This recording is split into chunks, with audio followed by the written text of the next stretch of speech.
शिव महापुराण की कथा कर रही है, शंकर भगवान का चरित्र कर रहा है। सावन के महीने में प्रदोष का जो दिन आए, दो प्रदोष, श्रावण के महीने के दो प्रदोष पड़ेंगे। किसी भी प्रदोष पर एक पीपल के पत्ते पर कनेर का पुष्प अपने घर के अंदर रख लीजिए प्रदोष के एक दिन पहले, और प्रदोष वाले दिन उसको बहते हुए पानी में डाल दीजिए।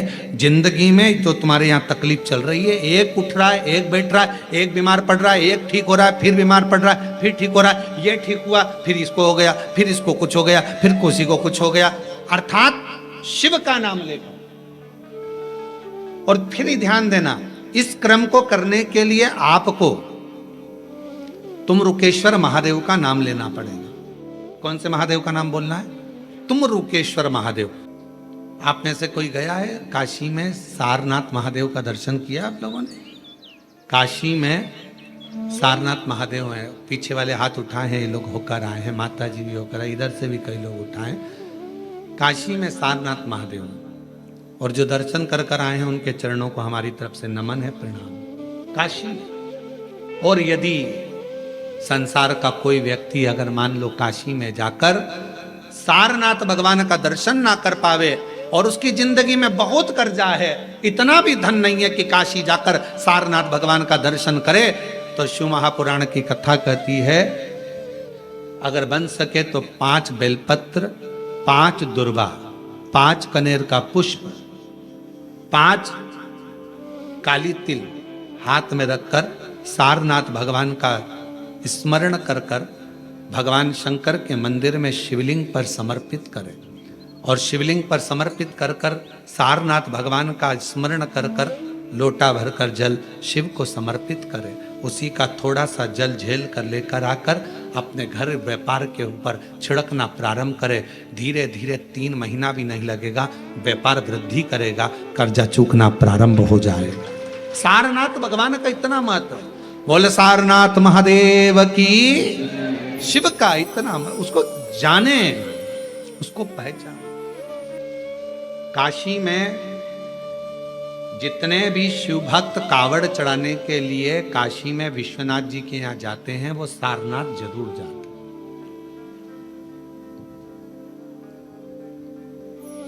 कौन है ये?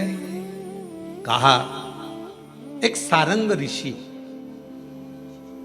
काशी के नजदीक में रहते थे, भ्रमण किया करते थे, काशी के आसपास का घुमा करते थे। एक दिन सारंग ऋषि के मन में भगवान विश्वनाथ जी को दर्शन करने का भाव प्रकट हो गया।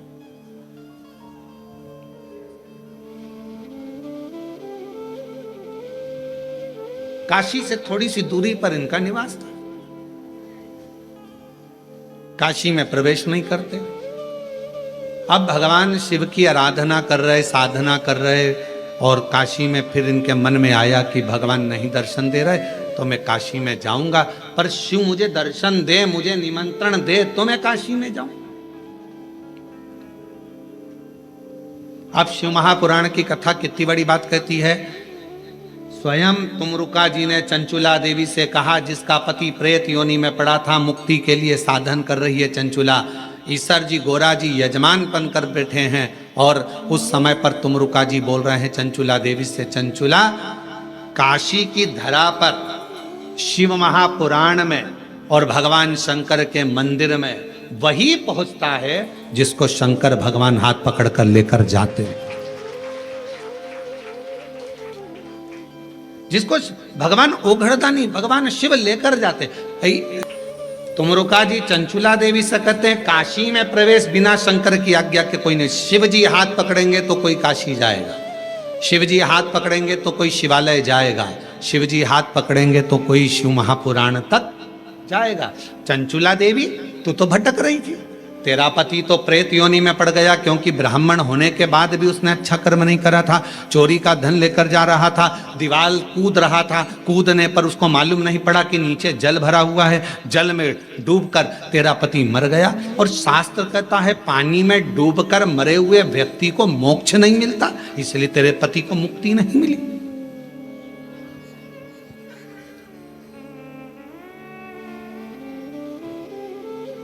पानी में डूबकर मरे हुए व्यक्ति का मोक्ष नहीं है, यह हमारा शास्त्र कहता है। और तेरे पति को मुक्ति नहीं मिली, तेरा पति बिंदुक प्रेत योनि में भटक रहा था। ये कई लोग प्लानिंग बनाते हैं ना, कई माताएं कहती हैं मैं तो कुएं में डूब के मर जाऊं तो अच्छा।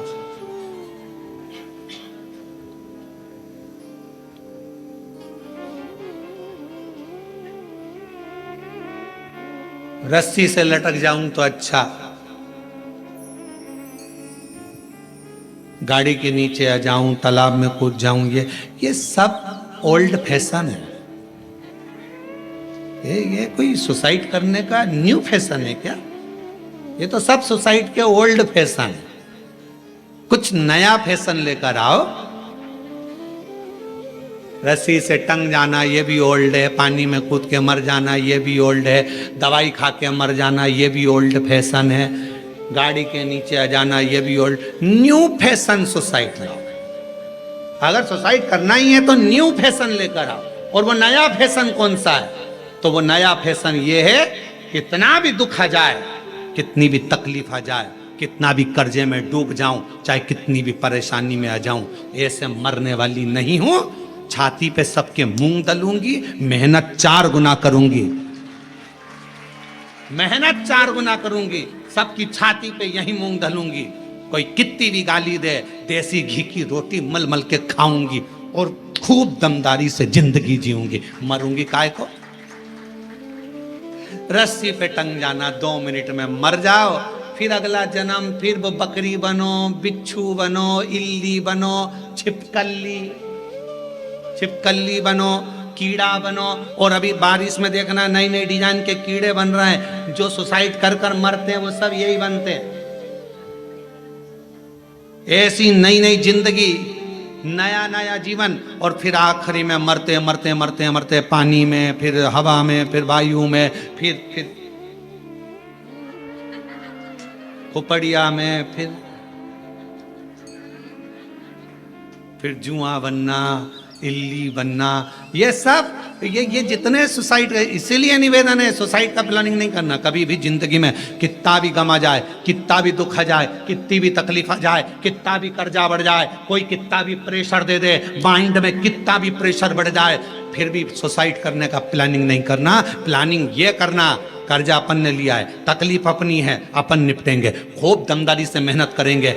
जिनने बोला है, जिनके मुंह चल रहे हैं, उनके मुख बंद कर देंगे, इतनी मेहनत कर कर आगे निकलेंगे, तब दमदारी है।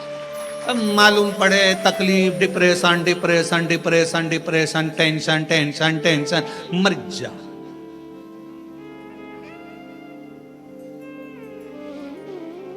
अब ईमानदारी से बोलो, तुम लोगों से ज्यादा टेंशन तो सीहोर वाले महाराज को रहता होगा। कोई इधर से कुछ बोल रहा है, कोई उधर से कुछ बोल रहा है, कोई उधर से कुछ बोल रहा है, कोई उधर से कुछ बोल रहा है। इसके बाद भी आग लगे बस्ती में, अपन रहो मस्ती में। शंकर के भक्त हैं, मट्टी का शरीर है, एक दिन शमशान जाएगा, राख का ढेर बन जाएगा। जो मरने के बाद इकट्ठे होते हैं, परिवार वाले, कुटुंब वाले, मोहल्ले वाले, मरने के बाद इकट्ठे होते हैं। अगर तुम्हारे जीते जी इकट्ठे होकर तुमको आगे बढ़ा दें तो मरने के बाद इकट्ठा होने की जरूरत ही नहीं पड़ती।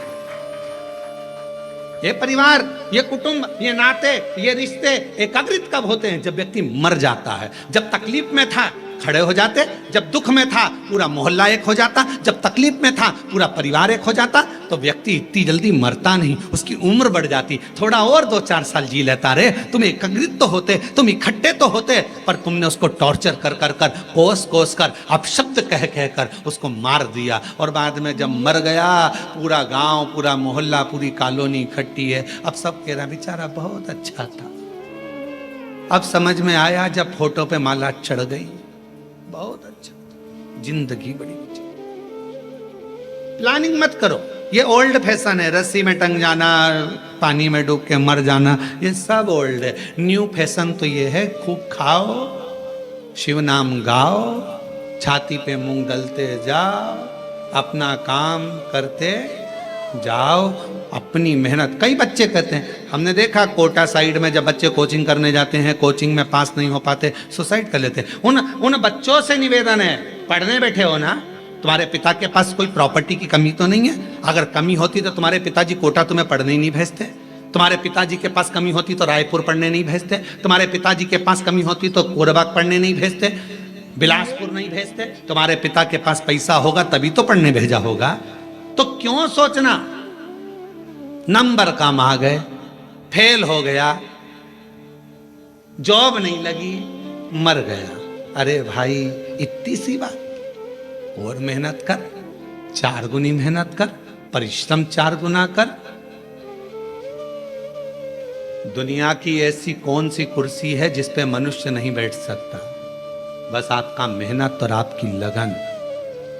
प्रधानमंत्री की सीट पर बैठने वाले व्यक्ति भी आपके बीच के होते हैं, मुख्यमंत्री की सीट पर बैठने वाला व्यक्ति भी आपके बीच का होता है, विधायक की सीट पर बैठने वाला व्यक्ति भी आपके बीच का होता है, सांसद की सीट पर बैठने वाला भी आपके बीच का होता है, महापौर पार्षद की सीट पर बैठने वाला भी आपके बीच का होता है। और एक ना एक दिन अगर आपने मेहनत कर ली तो आप भी कलेक्टर और एसपी की सीट पर बैठ सकते हो, यह निश्चित है। परिश्रम करिए, मेहनत करो, पढ़ाई को 4 गुना करो, विद्याध्ययन 4 गुना करो, रात दिन एक कर दो, अच्छी एजुकेशन करो। क्यों मरो? मृत्यु नहीं सार है। पानी में डूबकर मरने वाले की मुक्ति नहीं है मां। और अगर तुम लोगों ने प्लानिंग करी हो तो छोड़ देना, बिल्कुल मरूंगी नहीं। सियोर वाला महाराज बोलता है मेहनत करना है, परिश्रम करना है। ये ओल्ड फैशन में नहीं जीऊंगी कि कोई ने दुख दिया और मर जाऊं। इतनी जल्दी मरने वाली नहीं हो, इतनी जल्दी। हम तो बाबा के भरोसे चलते हैं, हम तो बाबा के भरोसे चलते हैं। ये दुनिया वाले जलते हैं, ये दुनिया वाले जलते हैं। डमरू वाले के भरोसे चलते हैं, काशी वाले के भरोसे चलते हैं, सीहोर वाले के भरोसे चलते हैं। बिंदु प्रेत की योनि में क्यों पड़ा? क्योंकि वो पानी में डूबकर मरा, पानी में डूब है। चंचुला, तुम्हारा पति कहां पानी में डूबकर मरा? तेरे गांव में। तेरे गांव के लोग काशी में कथा दर्शन करने आ रहे थे, तो उन गांव के लोगों के साथ दर्शन करने काशी आ। चंचुला, तुझे नहीं मालूम, तो पहली बार काशी आई और तेरा मन शंकर में नहीं था, तो काशी में साड़ियां खरीदने आई थी, वस्त्र खरीदने आई थी कि यहाँ कुछ सामान अच्छा मिलेगा तो मैं खरीद। आज भी बनारस की साड़ियां बड़ी प्रसिद्ध हैं। तो वस्त्र लेने, आभूषण लेने आई थी, तो काशी में दर्शन करने नहीं आई थी। पर तेरा मन स्नान करने के बाद गंगा का बदल गया और तेरा चित्त विश्वनाथ की कथा में लग गया। एक क्षण की कथा तेरे कानों में पड़ गई। कहां कथा हो रही थी तुझको नहीं मालूम? चंचुला, चंचुला तो गंगा नहाकर घाट पर खड़ी थी और कहीं आवाज आ रही थी भगवान शंकर की शिव महापुराण कथा की। उस आवाज को चंचुला ने सुन लिया। सुनते सुनती चंचुला धीरे धीरे आगे बढ़ी। घाट पर चढ़ते चढ़ते चंचुला का पांव फिसल गया, सिर में चोट लगी, चंचुला के प्राण छूट गए और चंचुला मां पार्वती जी की सहेली कैलाश में बन गई।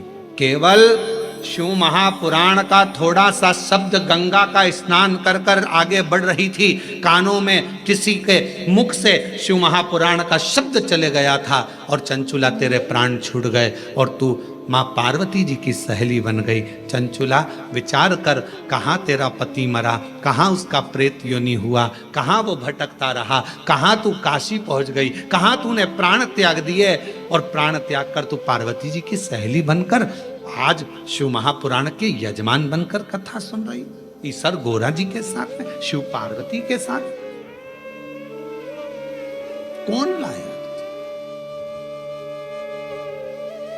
और मेरे तेरे ही भरोसे हम उसके आश्रित हो गए, हम उसके भरोसे हो गए। उसने हमारा हाथ पकड़ लिया। चंचुला विचार करना, स्वयं तुमरुका जी कह रहे हैं, एक शिव महापुराण की कथा, दूसरी काशी नगरिया और तीसरी शिवालय, भगवान शंकर का मंदिर। जब तक शिव ना चाहे तब तक कोई शंकर के मंदिर नहीं जा सकता। शिव हाथ पकड़ कर लेकर जाते हैं। आज पूरे भारत में, पूरे विश्व में लोग शंकर के मंदिर में एक लोटा जल चढ़ाने के लिए बच्चा बच्चा, बूढ़ा व्यक्ति, जवान व्यक्ति, सब शंकर के मंदिर में अगर एक लोटा जल चढ़ाने जा रहे हैं तो जितने जल चढ़ाने वाले शिव भक्त हैं उनको मैं नमन कर कर कहता हूं कि आप बड़े किस्मत वाले हैं जो आपका हाथ शंकर जी ने पकड़ रखा है और मंदिर तक लेकर जा रहे हैं, शिवालय तक लेकर जा रहे हैं, शंकर की चौखट तक लेकर जा रहे हैं, भगवान अपने धाम तक लेकर जा रहे हैं। ये आपके ऊपर करुणा है, आपका रिश्ता पक्का है,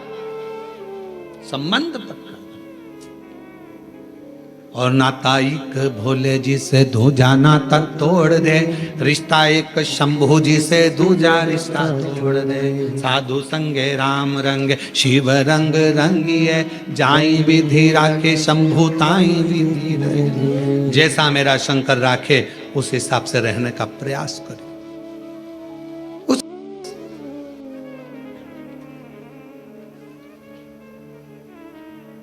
क्यों बैठे हैं? कई भक्त आए हैं भगवान शंकर की कथा सुनने के लिए, कोई कोई कामना लेकर, कोई कोई कामना लेकर। स्वयं तुमरुका जी ने चंचुला जी से कहा, चंचुला देवी, जब शिव महापुराण की साक्षी में, शंकर भगवान की कथा के पंडाल में, शंकर भगवान की साक्षी में जितने लोग ऑनलाइन कथा सुन रहे हैं, टीवी मोबाइल आदि आदि पर, वो सब की साक्षी आप शिव महापुराण की साक्षी में अगर शिव पुराण की कथा को श्रवण कर रहे हो, भले टीवी पर बैठ सुन रहे हो चाहे मोबाइल पर सुन रहे हो, पर हृदय लगाकर अगर कथा को सुन रहे हो तो मेरा भोलेनाथ तुम्हारी झोली जरूर भरेगा और तुम्हारी किस्मत को जरूर चमकाएगा। ये निश्चित है, वो शिव है। आपने मंदिर जाना अगर छोड़ भी दिया, शिव को छोड़ भी दिया, तो भी मेरा शंकर आपको नहीं छोड़ता है, कभी नहीं छोड़ता। मेरा शिव है, छोड़ता ही नहीं, वो नहीं छोड़ता।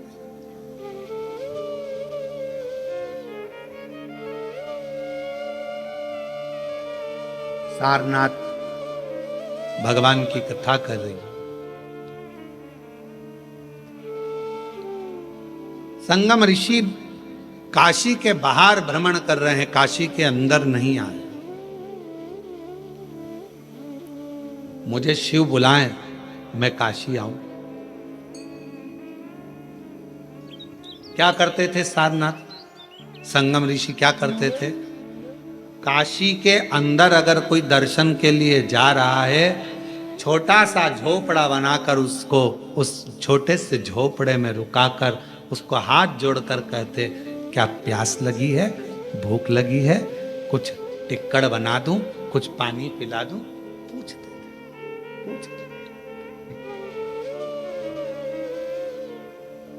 कभी मौका लग जाए, बाबा यदि आपके भंडार को खूब भर दे और तुम्हारी झोलियां अगर मेरा शंकर भगवान खूब खुशियों से भर दे, तो प्रयास करना कि तुम्हारे नगर में, तुम्हारी कॉलोनी में, तुम्हारे क्षेत्र में, तुम्हारे गांव में कहीं शिव महापुराण की कथा हो रही हो और वहां शिव भक्त अगर आए हो, तो अगर भगवान तुम्हें भंडार भर कर दे दे, तो एक बार वहां के आए हुए शिव भक्तों को पानी पिलाकर, कुछ खिलाकर मुंह जरूर झूठा कराना। उसका फल, उसका बहुत फल है। आप लोगों में से कई लोग अमरनाथ भी गए होंगे कभी ना कभी, पहले कोई गया है अमरनाथ जी? अमरनाथ जी गए हो आप लोग? तो अमरनाथ जी गए होगे तो वहां बड़े बड़े लंगर चलते हैं, बड़े बड़े भंडारे चलते हैं, भूखे को भोजन, प्यासे को पानी, जय बाबा बर्फानी, जय बाबा बर्फानी। वहां लंगर चलते हैं, बड़े बड़े भंडारे चलते हैं। क्यों? क्योंकि बाबा उनको उतना दे देता है, फिर भंडारा कर कर जाते हैं, फिर दे देता। मुख झूठा जरूर।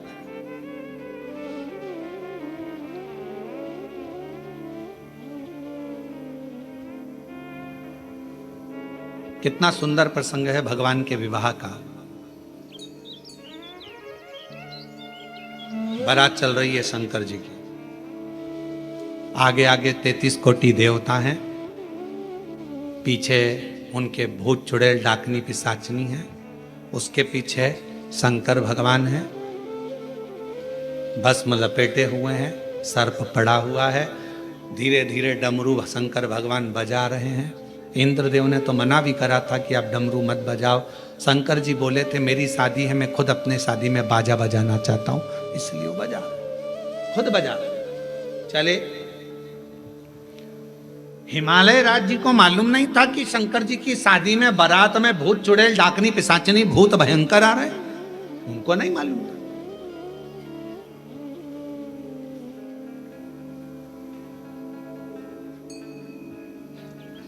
छज्जे में बहुत सारी हिमालय राज के नगर की सारी स्त्रियां बारात देखने के लिए सिर पे पल्लू ले लेके खड़ी हो गई। अपने यहाँ भी बारात आती है तो हम खुश होके देखते हैं, अरे हमारे पड़ोसी के लड़के की लड़की की बारात आ रही है, कितने सुंदर बाराती हैं। बारात देखने के लिए पूरा हिमालय राज की नगरी खड़ी हो गई। आगे आगे भगवान नारायण चल रहे थे, उन्होंने इंद्रदेव से कहा इनको मना करो, सब अंदर चली जाए, अगर ये अंदर नहीं गई तो ऊपर चली जाएंगी, इनको बोलो ये सब चली जाएं। इंद्रदेव ने अपने अपने गणों को भेजा, सबको समझाया अंदर जाओ, पर कोई जाने को तैयार नहीं। बाराती इतने सुंदर हैं तो दूल्हा कितना सुंदर होगा, उसको देखे बिगर हम तो नहीं जाएंगे। इतने में ब्रह्मा जी ने कहा दूल्हे तक पहुंच पाओगी तब तो।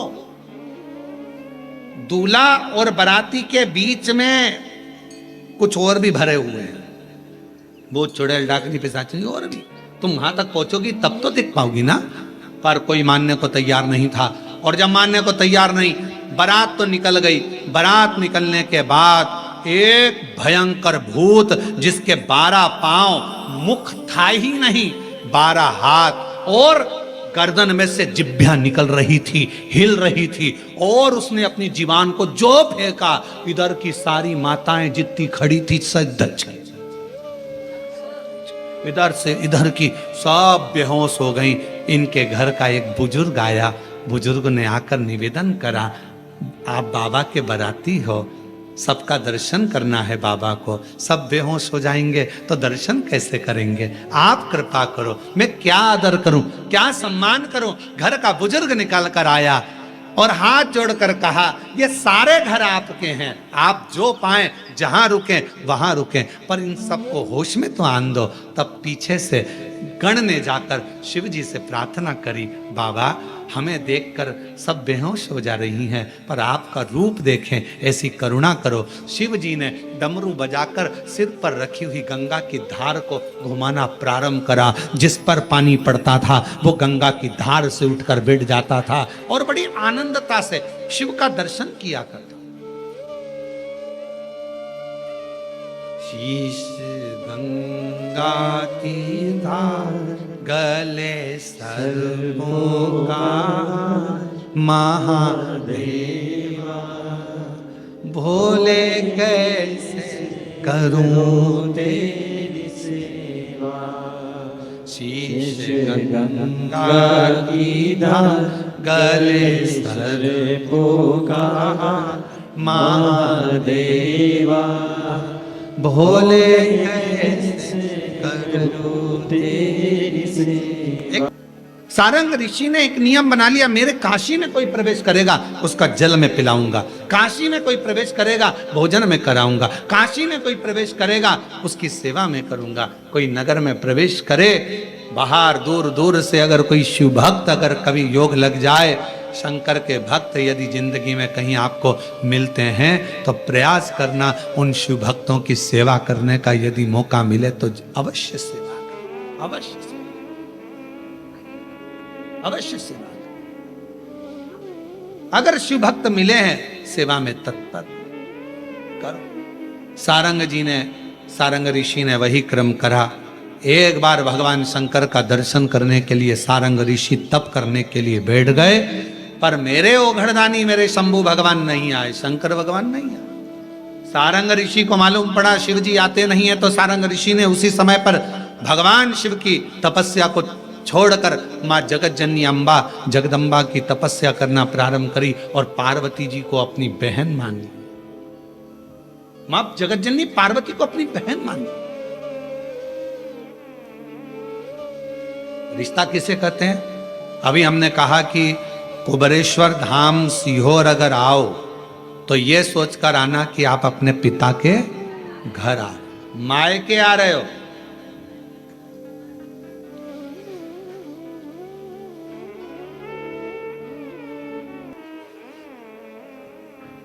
जितने बच्चे कुबरेश्वर धाम जाएं वो ये सोचकर जाएं हम अपने नाना नानी के घर जा रहे हैं। पुरुष जितने शिव के धाम जाएं ये सोचकर जाएं हम हमारे ससुरा के घर जा रहे हैं। हमारे ससुरा वह हमारा मायका है। मेरी जीजियां जितनी कुबरेश्वर धाम आए सब इस भाव से आए कि हम हमारे पिता के घर जा रहे हैं। क्यों? क्योंकि भले बहन के घर से कुछ मिले ना मिले, भाई कभी तुम्हें कुछ दे कि नहीं दे, रिश्तेदार तुम्हें कुछ दे कि नहीं दे, चाहे बेटी कैसी भी हो, दामाद कैसा भी हो, पर माता पिता बिना दिए अपने घर से भेजते नहीं। माता पिता एक ऐसे हैं जो दिए बिना नहीं भेजते। तो सारंग ऋषि ने विचार कर लिया पार्वती जी को मैं अपना बहन बना लेता हूं, और पार्वती जी को बहन बनाने के लिए रक्षा सूत्र साथ में रखकर, रक्षा सूत्र को रखकर बैठ गए पार्वती जी को बहन बनाने के लिए। पर मां जगत जननी आई। समय बीत गया।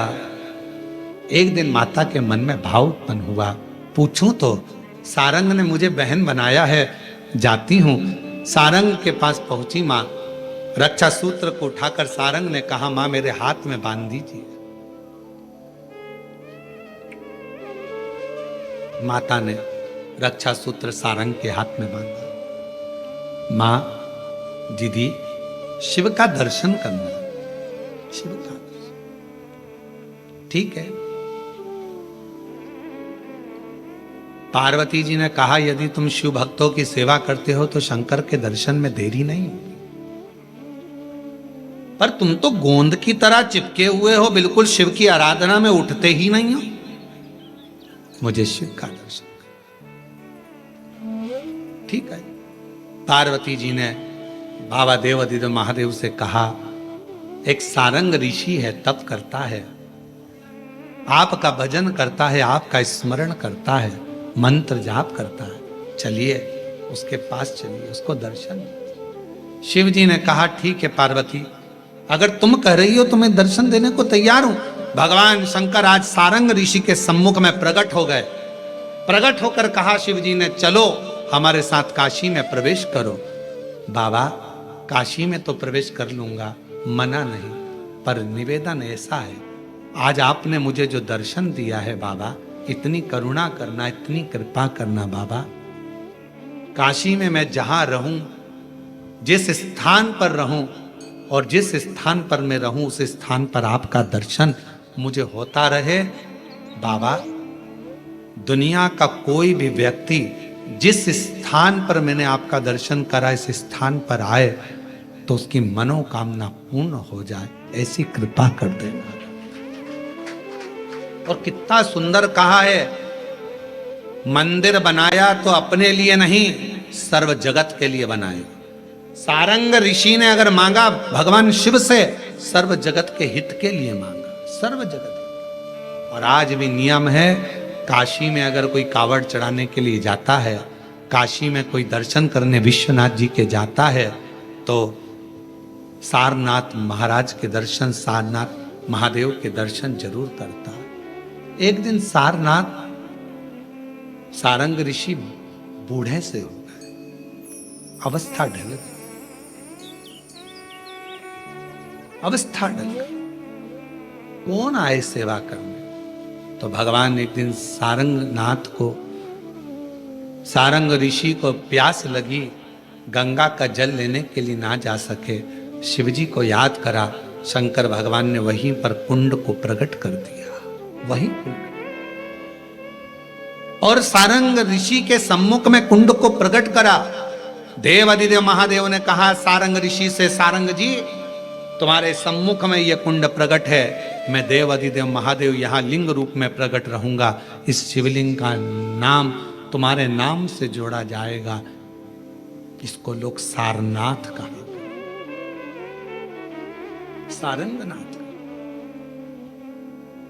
कभी मौका लगे विश्वनाथ की धरा पर काशी में यदि आप जाएं तो एक बार सारंगनाथ जी का दर्शन जरूर करें। क्यों? क्योंकि वो एक ऐसा दिव्य दर्शन है, सारनाथ भगवान का एक ऐसा दिव्य दर्शन है, उस कुंड का ऐसा दिव्य दर्शन है जहां पहुंचकर हम जो कामना लेकर, अगर कितना भी जीवन में ऋण पड़ा हो, कितना भी कर्जा पड़ा हो, कितना भी दुख पड़ा हो, कितनी भी तकलीफ पड़ी हो, अगर काशी में सारनाथ भगवान का दर्शन यदि कर लेते हैं तो हमारी जिंदगी के सारे दुख धीरे धीरे धीरे धीरे, हमारा कर्जा धीरे धीरे चूक जाता है, समाप्त हो जाता है। सारनाथ भगवान का इतना महत्व लिंग पुराण में भी है, शिव महापुराण में भी है, नर्मदा पुराण में भी है। सारनाथ भगवान का वर्णन स्कंद पुराण के काशी खंड में भी है, चारों पुराणों में इसका वर्णन मिलता है। और यदि संसार का कोई व्यक्ति अगर मान लो काशी में जाकर सारनाथ भगवान का दर्शन ना कर पावे और उसकी जिंदगी में बहुत कर्जा है, इतना भी धन नहीं है कि काशी जाकर सारनाथ भगवान का दर्शन करे, तो शिव महापुराण की कथा कहती है अगर बन सके तो 5 बेलपत्र, 5 दुर्वा, 5 कनेर का पुष्प, 5 काली तिल हाथ में रखकर सारनाथ भगवान का स्मरण कर कर भगवान शंकर के मंदिर में शिवलिंग पर समर्पित करें। और शिवलिंग पर समर्पित कर कर सारनाथ भगवान का स्मरण कर कर लोटा भरकर जल शिव को समर्पित करें। उसी का थोड़ा सा जल झेल कर लेकर आकर अपने घर व्यापार के ऊपर छिड़कना प्रारंभ करें। धीरे धीरे 3 महीना भी नहीं लगेगा, व्यापार वृद्धि करेगा, कर्जा चूकना प्रारंभ हो जाएगा। सारनाथ भगवान का इतना महत्व, बोले सारनाथ महादेव की, शिव का इतना, उसको जाने, उसको पहचान। भगवान शंकर की कथा करें, सारनाथ भगवान का पवित्र चरित्र शिव महापुराण की कथा में वर्णित किया। केवल भगवान शंकर की आराधना ये नहीं कि संसार का मनुष्य ही करता, एक शिव और एक गुरु, 2 वाणी पर अगर भरोसा निश्चित है तो ये मानकर चलो कि भगवान शंकर आपके जीवन में कभी तकलीफ आने ही नहीं देगा। एक शिव की वाणी, एक गुरु की वाणी।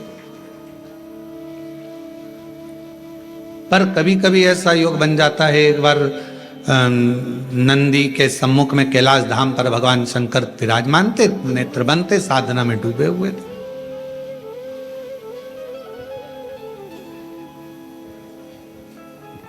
अब कौन क्या कर रहा है देखो, दवाइयों को पढ़ने वाला डॉक्टर कहलाता है और तन्हाइयों को पढ़ने वाला देव अधिदेव महादेव कहलाता है।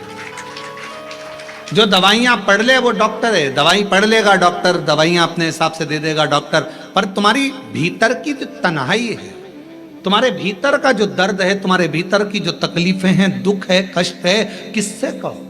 एक प्रसंग बड़ा सुंदर आता है, शिव गुरु की वाणी का प्रसंग।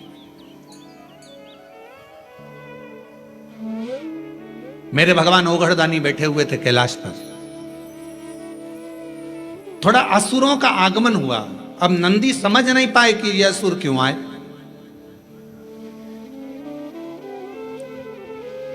कोई व्यक्ति 2-4 बार यदि तुम्हारे दरवाजे पर आ जाता है, कोई रिश्तेदार कोई रिश्तेदार बार बार फोन लगाता है, बार बार तुम्हारे दरवाजे पर आता है, तो तुमको तुम्हारे घर की पत्नियों जरा बहुत चतुर होती, तुरंत कह देती बार बार क्यों आ रहा है ये, इतने साल से तो कभी नहीं आया, ये बार बार क्यों आ रहा है।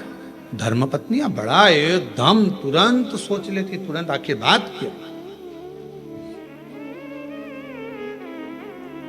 पर पति उनको समझाते हैं तेरे को क्या करना, आन देना, दिक्कत क्या है, मुझे सब मालूम है, कर्जे में हो गया होगा इसलिए तुमसे लेने आ रहा होगा, इतने दिन से तो तुम्हारी याद नहीं आई, इतने दिन से तो कभी याद नहीं किया, इतने दिन से तकलीफ में कभी, अपन तकलीफ में तो कभी नहीं आया। हमेशा याद रखो, मोमबत्ती की याद, टॉर्च की याद हमेशा लाइट जाने के बाद आती है। कोई कोई माताएं भाई ऐसे रहते हैं जो कथा में आते हैं और कोई उनको बिस्कुट दे देता है, खाते हैं, खाने के बाद मुंह को साफ करना रहता है तो बत्ती सी निकाल लेते हैं, बत्ती से निकाल कर उसको भी साफ कर लेते हैं, रख लेते हैं। कई बार ऐसा नहीं कि नहीं हुआ, एक बार बहुत पुरानी बात है, बहुत पहले की, एक बार हम कथा करने गए, राघव जी तो जरा से थे उस समय पर, छोटे से 6-7 साल की उनकी उम्र थी, 6-7 साल की, और झोली में किसी ने झोली के अंदर बेलपत्र डालते हैं तो उन्होंने उनकी डब्बी भी बेलपत्र में डाल दी, वो दांत की बत्ती सी की डब्बी।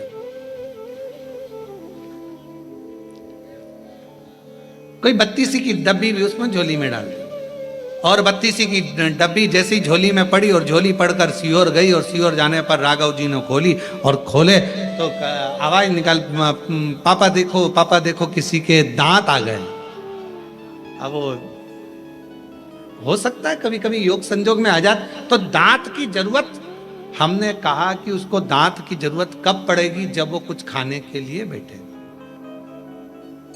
टॉर्च की जरूरत कब पड़ेगी, जब अंधेरा होगा।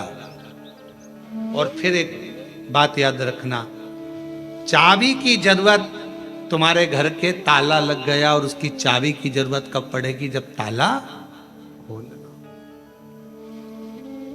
जब ताले को खोलना हो तब चाबी की जरूरत पड़ती है।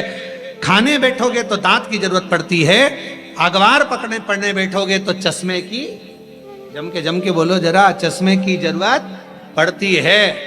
उसी तरह अंधेरा होने पर टॉर्च की जरूरत पड़ती है। अगर कोई तुम्हें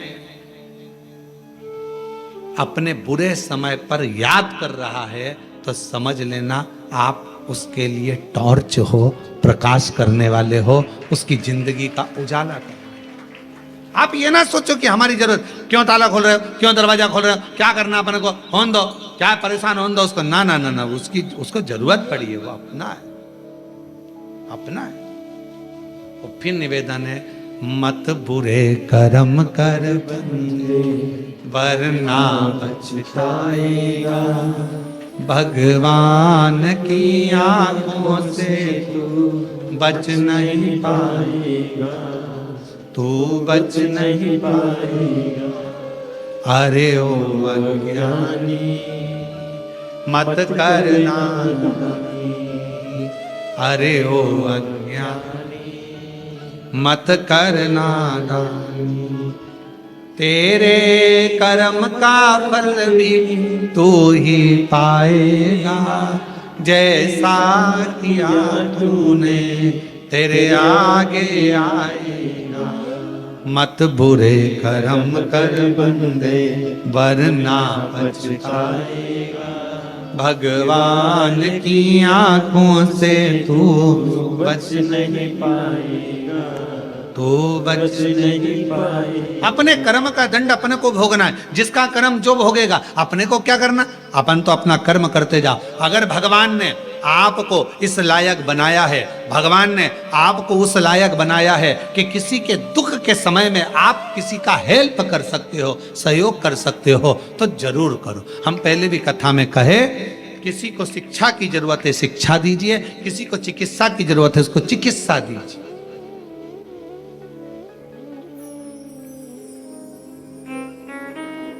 बन सके कुछ अच्छा करने का प्रयास, बन सके। शिव जी बैठे थे नेत्र बंद करे हुए, असुरों का आगमन हो गया कैलाश पर। पहली बार असुर और कैलाश पर। हमेशा असुर तो वैकुंठ की चाह रखते हैं, असुर तो स्वर्ग की चाह रखते हैं, और कैलाश पर पहली बार असुरों का आगमन। पहली बार असुरों का आगमन और वो भी कैलाश पर। बड़ा आश्चर्य था।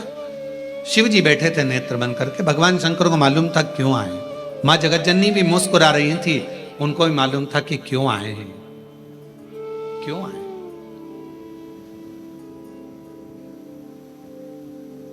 इतने में नंदी नहीं समझ पाए। नंदी को क्रोध आ गया। अब कौन समझाए नंदी बाबा को कि भाई शंकर का धाम तो एक ऐसा धाम है, भूत प्रेत नित करे चाकरी, सबका यहां गुजारा। एक वो लाइन है ना, बम बम भोलानाथ है हमारा तुम्हारा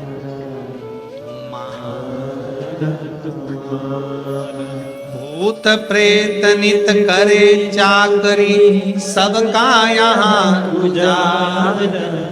भूत प्रेत नित करे चाकरी।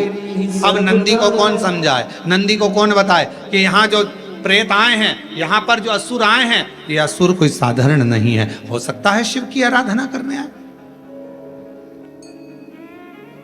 हो सकता है शंकर भगवान की आराधना करने आए। एक बहन ने प्रश्न किया है कि लड़कियां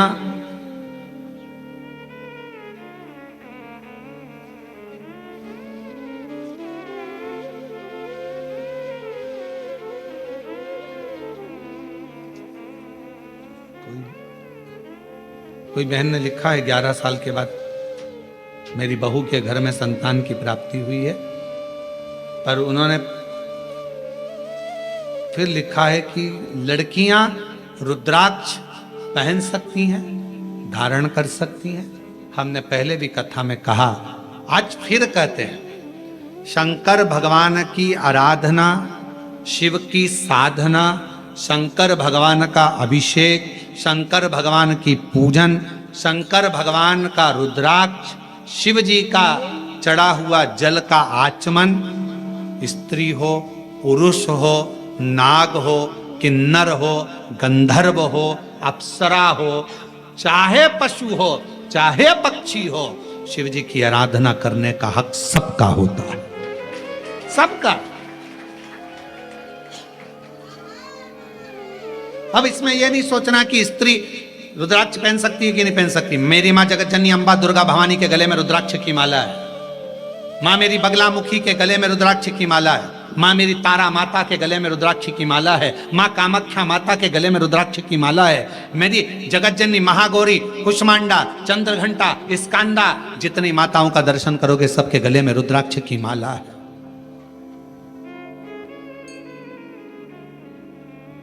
क्या स्त्री रुद्राक्ष पहन, क्यों ना पहने?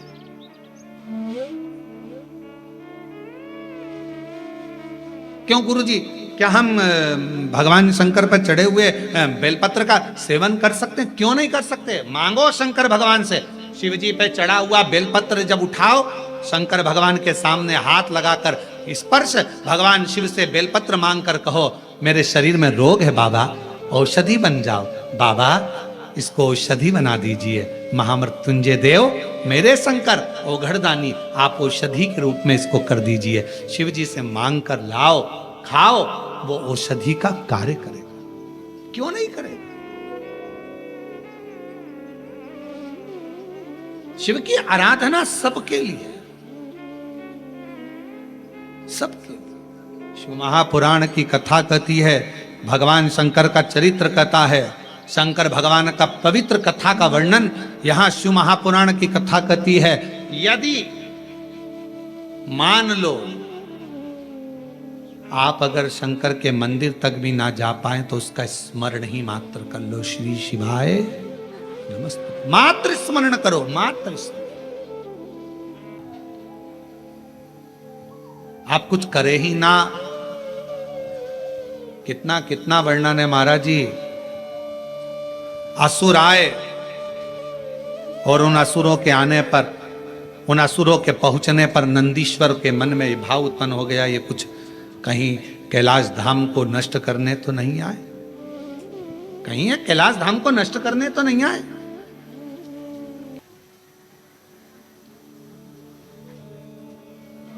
मन में भाव उत्पन्न, नंदी को क्रोध आ गया। शिव महापुराण की कथा कहती है,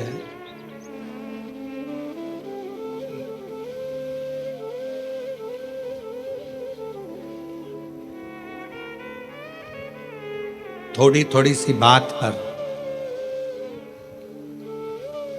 क्रोध की प्रबलता नहीं होना चाहिए। फिर शिव पुराण की कथा कहती है,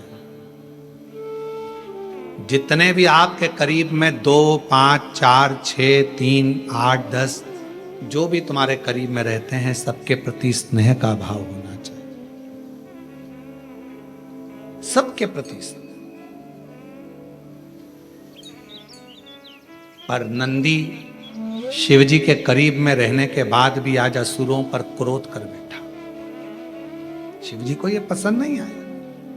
मेरे शंकर भगवान को बिल्कुल पसंद नहीं आता यदि कोई मेरा है, कोई मेरा है, मुझे मानता है, मेरे नजदीक में रहता है।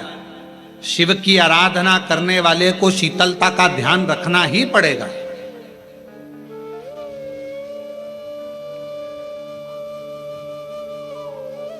और मेरे करीब में होने के बाद भी नंदी को क्रोध आता है। नंदी दौड़ पड़े, असुरों के साथ युद्ध करने लगे। शिवजी ने डमरू बजाकर नंदी को रोका। नंदी रुको, ए नंदी रुको, आओ इधर। नंदी आते नहीं, आने को तैयार। फिर डमरू खड़काया, नंदी फिर ना आए। फिर डमरू खड़काया, नंदी फिर ना आए।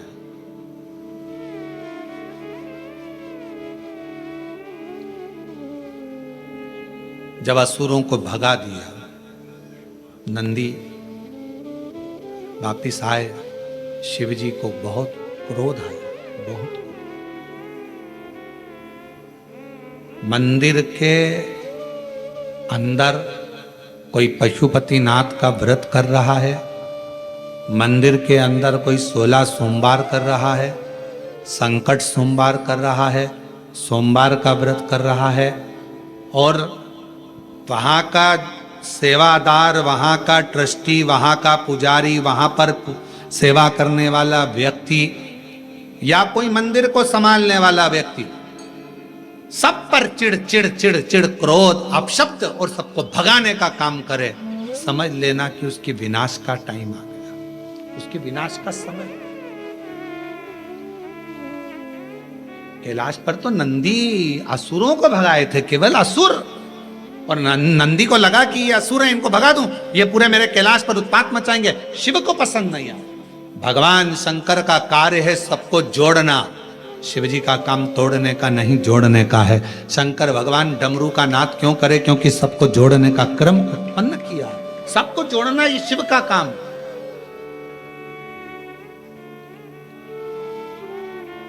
और कोई शंकर भगवान के करीब में आ जाए, शिव जी के पास में आ जाए और मालूम पड़े कोई व्यक्ति आए, चलो निकलो यहां से, बाहर जाओ, क्या कर रहे हो, चलो जाओ, चलो जाओ। मंदिर में कोई सेवा करने आया, पूजन करने आया, आराधना करने आया, साधना करने आया, उसको चाहिए शंकर के करीब में रहते हो, शिव जैसी शीतलता रखिए, नम्रता रखिए, वाणी में प्रेम में स्नेह में आनंदता रखिए, शिव के करीब में हो।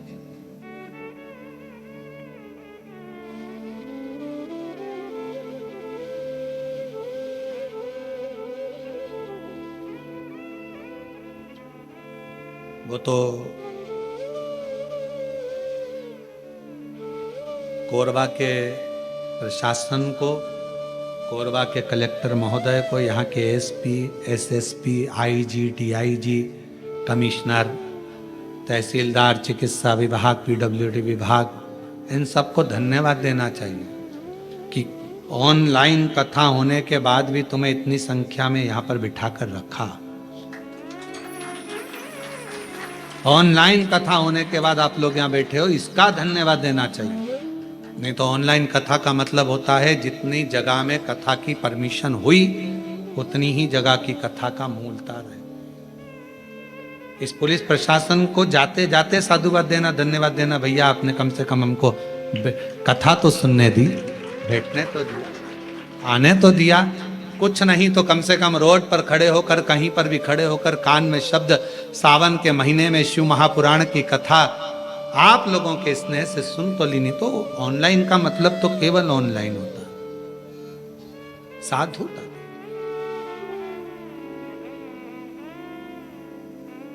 बहुत स्नेहवश और यही नम्रता मैं कहूंगा पुलिस प्रशासन की। वैसे भी छत्तीसगढ़ प्रशासन में जो पुलिस प्रशासन है बड़ा भाव रखती है महाराज। हमने देखा है जहाँ जहाँ हमने निकुंभ में भी देखा कि कई माताओं प्यासी थी, बहुत देर से खड़ी थी और उनको कुछ भाव आ रहा था, चक्कर वगैरह, तो उन पुलिस प्रशासन ने तुरंत उनके लिए जल व्यवस्था, ये व्यवस्था। हमने पुलिस की एक अलग स्वरूप छत्तीसगढ़ में देखा है। और एक बार पूरी पुलिस प्रशासन के लिए जोरदार ताली बजाएं। हमने यहाँ स्वरूप देखा है, सहजता, सहजता का स्वरूप, सरलता का स्वरूप। हाँ ये जरूर है, देखो उनको भी सावधानी बरतना पड़ती है, कोई गिरे ना, पड़े ना, कोई को तकलीफ ना हो। आप आए हो इतनी दूर दूर से, तो बाबा से यही रहता है कि आप लोग स्वस्थ रहें, आनंद में रहें और घर पर रहकर ऑनलाइन कथा सुनते रहे। वो भी कसते हैं, उनका भी भाव होता है, सुने। अब शंकर के करीब में नंदी शिव जी के पास में है और नंदी को इतना क्रोध आ जाना, नंदी के मन में इतना भाव आ जाना, नंदी ने असुरों को भगा दिया, शिव जी के पास आए। शंकर भगवान क्रोध में लाल थे। नंदी मेरे पास अगर कोई आया है, मेरे नजदीक में आया है, कभी कभी ऐसा होता है एक बहू को लगता है जेठानी अगर सास के पास जाएगी और कुछ भड़का आई, कुछ ले गई, तो देवरानी को ऐसा लगता है जेठानी जाएगी, जेठानी को लगता है देवरानी जाएगी।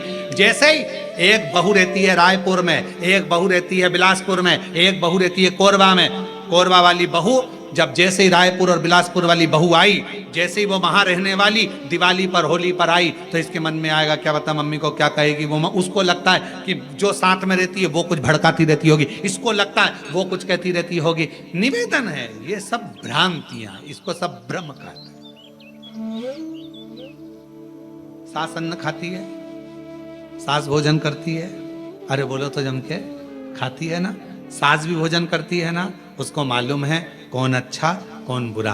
तुम्हारे भड़काने से आज का समय वो नहीं है कि तुमने भड़काया और कोई भड़क गया। महाराज पढ़ा लिखा जमाना है, पढ़ा लिखा जमाना। आज के जमाने में जितने श्रोता यहाँ पर सुनने के लिए बैठे हैं, जितने आस्था चैनल पर सुन रहे हैं, जितने फेसबुक यूट्यूब पर सुन रहे हैं, सब पढ़े लिखे हैं, सब में अकल है, सब में विवेक है, सब में बुद्धि है।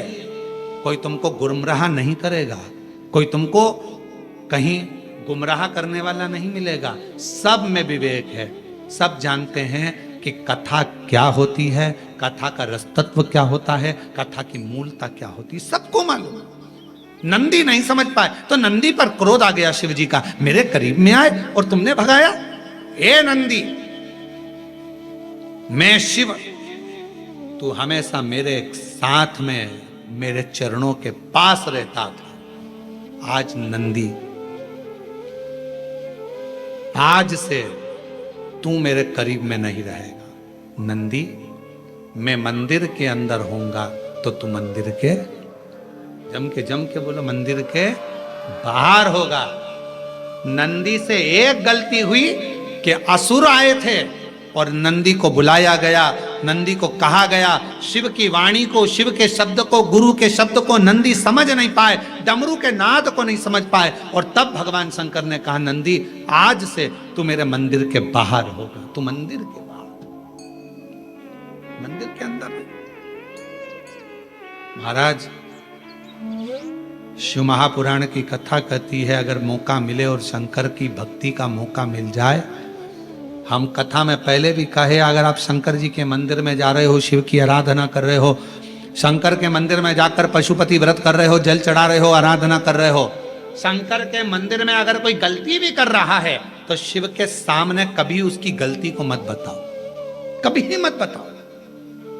अरे तूने गलती कर दी, ना ना ना, कभी नहीं। हे नंदी, तूने मेरे भक्त को दूर हटा दिया। शंकर जी से नंदी ने कहा, भोलेनाथ बाबा वो तो असुर थे। शिव जी कहते हैं भले वो सुर हो असुर हो, आए तो मेरे दरवाजे पर थे, मेरे नजदीक में थे। मेरे शंकर भगवान का सबसे बड़ा आनंद यही है महाराज, कोई कैसा भी, कितना भी पापी क्यों ना हो, कितना बड़ा भी कोई गलत काम क्यों ना कर दिया हो, तो भी अगर शंकर की शरण में चले जाता है तो शिव उसकी गलती को माफ कर कर उसको गले लगा लेते हैं। शिव शिव है, ओघड़ दानी है, शंभु है, त्रिकालदर्शी।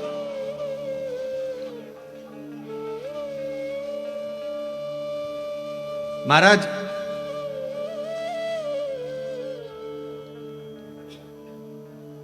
भगवान से एक बात कहते रहिया करो, बाबा मोबाइल कंपनी वालों ने एक काम सबसे अच्छा करा है, बैलेंस खत्म होता है तो 2 दिन पहले से मैसेज आना चालू हो जाते हैं। क्यों री जीजी, सही है कि गलत है? कोरबा वाली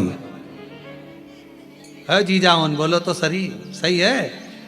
2 दिन पहले से मैसेज आना प्रारंभ हो जाते हैं, आपका बैलेंस इतना बचा है, आपका बैलेंस खत्म हो रहा।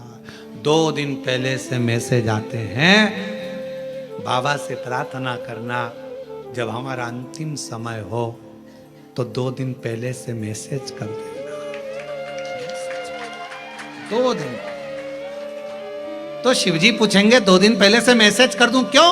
तो कहा बाबा 2 दिन मार्कंडे ऋषि बाबा को मालूम था कि ये इतने साल की आयु में जाएंगे।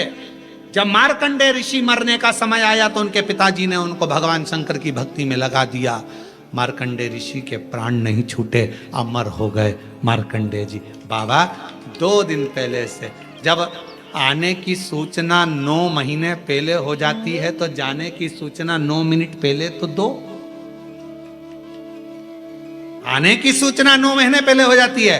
9 महीने पहले मालूम पड़ जाता है कि बच्चा आने वाला है, 9 महीने पहले मालूम पड़ जाता है कि कोई आने वाला है, 9 महीने पहले मालूम पड़ जाता है कि गर्भ में संतान है। आने की सूचना जब तू 9 महीने पहले दे देता है तो जाने की सूचना भी 9 मिनट पहले तो दे। अगर 9 मिनट पहले भी देगा तो हम बोल लेंगे श्री शिवाय नमस्तुभ्यं, श्री शिवाय नमस्तुभ्यं, श्री शिवाय नमस्तुभ्यं, श्री शिवाय नमस्तुभ्यं। हम उसका उच्चारण कर लेंगे।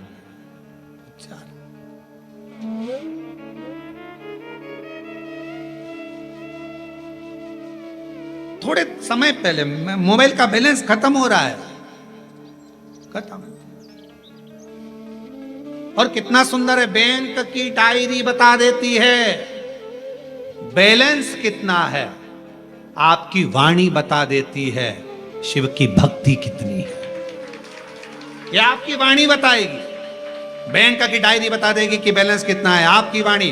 आप बहुत बड़े उपासक बनकर बैठ गए, बहुत बड़े महात्मा बनकर बैठ गए, बहुत बड़े बनकर बैठ गए, आपकी वाणी बताएगी कि आपकी भक्ति कितनी प्रबल है।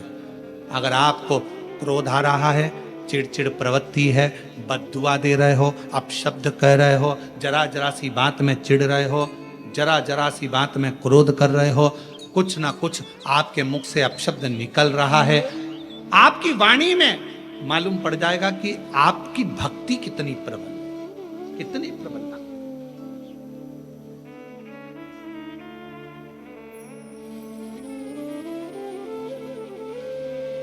संतोषी माता के उपास में क्या नहीं खाते हैं?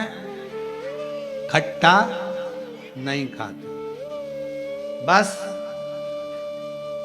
खट्टा संतोषी माता का व्रत कहता है कि खट्टा खाओ मत खाओ अपनी जगह पर है, पर जिस दिन मेरा व्रत करो उस दिन खट्टा बोलो भी मत। खट्टा बोलना भी नहीं है। यह हमारी वाणी का बैलेंस बताएगा कि हमारी वाणी के हिसाब से हम शंकर की आराधना कितना कर रहे हैं, हम पूजन कितनी कर रहे हैं, हम भक्ति कितनी कर रहे हैं, हम साधना कितनी कर रहे हैं। यह हमारी वाणी का शब्द बाई बताए। शिव महापुराण की कथा वर्णन कर रही है। नंदी को भगवान शिव ने कह दिया कि तुम इस मेरे पास से दूरी रहोगे, मैं मंदिर के अंदर तो तुम मंदिर के। क्यों? भक्त को जोड़ना एक भक्त शिव भक्त का कार्य होता है। एक प्रसंग श्रीमद् भागवत कथा में आता है।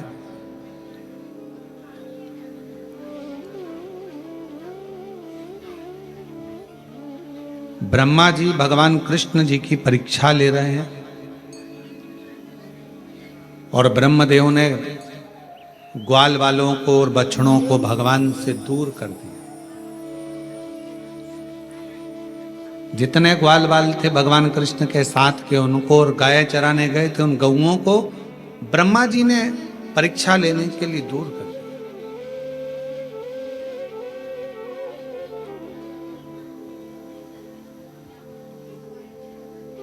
अब भगवान को मालूम पड़ा कि मेरे ग्वाल बाल मेरे गौएं सब ब्रह्मा जी ले गए। भगवान ने अपने ही अंश से ग्वाल बाल को भी प्रकट करा, गौ माता को भी प्रकट करा। ब्रज में घर घर में भगवान के अंश से निकले हुए ग्वाल बाल और गौएं सब सेवा ले रहे। ब्रह्मा जी को भगवान कृष्ण ने क्षमा नहीं करा। अब ब्रह्मा जी क्रोध करे, परीक्षा ली। इंद्र ने भी क्रोध करा, परीक्षा ली। इंद्रदेव ने जल वृष्टि करी, इतना पानी इतना पानी इतना पानी गिराया। आखिरी में इंद्र को भगवान कृष्ण ने क्षमा कर दिया। और जब इंद्र को क्षमा करा तो कई लोगों ने एक प्रश्न खड़ा कर दिया कि ब्रह्मा जी को भी क्रोध आया और ब्रह्मा जी ने गाय बछड़ों को अलग करा, भगवान कृष्ण ने ब्रह्मा जी को क्षमा नहीं करा, पर इंद्र ने जलवृष्टि करी, पूरा ब्रज पानी में डुबो दिया और इंद्र को भगवान ने क्षमा कर दिया। ये क्यों? तो श्रीमद् भागवत के अंतर्गत भाव आता है, ब्रह्मा जी ने भगवान कृष्ण से गाय बछड़ों को दूर कर दिया था, इसलिए ब्रह्मा जी को क्षमा नहीं करा। इंद्र ने जल वृष्टि कर कर इतना पानी बरसाया कि सारे ब्रजवासियों को, गौओं को भगवान के करीब में उनकी शरणागति में लाकर एक जगह गोवर्धन पर्वत के नीचे खड़ा कर दिया था। इसलिए भगवान ने इंद्र को क्षमा कर दिया। शिव महापुराण भी वही कह रही है, हे नंदी, तुमने मेरे भले असुर हो, गंधर्व हो, किन्नर हो, नाग हो, देव हो, मनुष्य हो, अगर तुमने इनको मुझसे दूर करा है तो तुम भी मुझसे दूर हो जाओ, तुम भी मुझसे। एक शिव भक्त का सबसे सुंदर लक्षण होता है अपने भक्त का, शंकर के भक्तों को एक जगह जोड़ना, एक जगह एकत्रित। शिव महापुराण करती क्या? भगवान शंकर का प्रसंग क्या करता है? शिव महापुराण ने क्या करा? सारे बिखरे हुए जितने भी सनातनी थे, जितने भी बिखरे हुए सनातनी थे, उन सबको ले जाकर शिव महापुराण ने शंकर जी के मंदिर से जोड़ दिया, सबको एकजुट कर दिया। जो शिव को पसंद है, जो शंकर भगवान को प्रिय है, अच्छा लगता है, प्रियता। और एकजुट में रहने की कीमत है, आनंदता है। कोरबा में अंगूर मिलते हैं क्या?